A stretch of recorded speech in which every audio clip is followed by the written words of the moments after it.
Bienvenue dans Afrique Histoire. À la fin du XVe siècle, bien avant la traite négrière, l'Afrique était un continent souverain et vivant. De l'empire du Songhai aux cités de Kilwa, du royaume du Congo au plateau d'Éthiopie, des peuples africains régnaient sur leurs terres. Ils avaient des rois, des reines, des lois et surtout leur propre vision du monde. Oubliez l'idée d'une Afrique fragmentée. Depuis des siècles, les royaumes africains sont reliés entre eux par des routes, des fleuves, des voies. Une Afrique en réseau bien avant les satellites.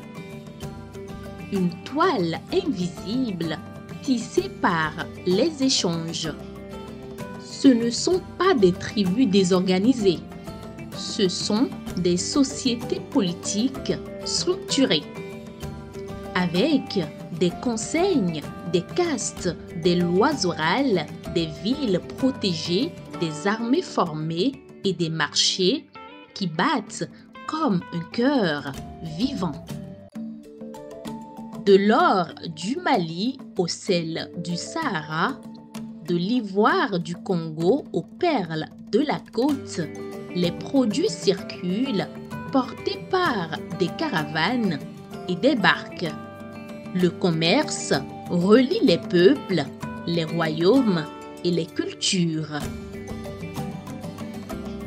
À Djenné, Kano, Kilwa ou Tombouctou, les grandes foires rassemblent des marchands venus de loin. On échange, on négocie, on apprend à se connaître. Un monde africain vivant, multilingue, cosmopolite. Les paysans cultivent, les pêcheurs nourrissent et les artisans transforment. Le commerce innerve le continent. C'est une Afrique qui travaille. Les rois ne se contentent pas de commercer. Ils s'allient, se marient, s'unissent par des pactes. Des princesses changent de royaume. Des traités sont gravés dans la mémoire orale. La diplomatie africaine est une réalité millénaire.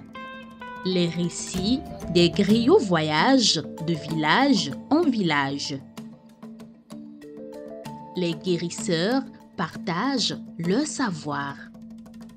L'Afrique pense, l'Afrique enseigne, l'Afrique transmet.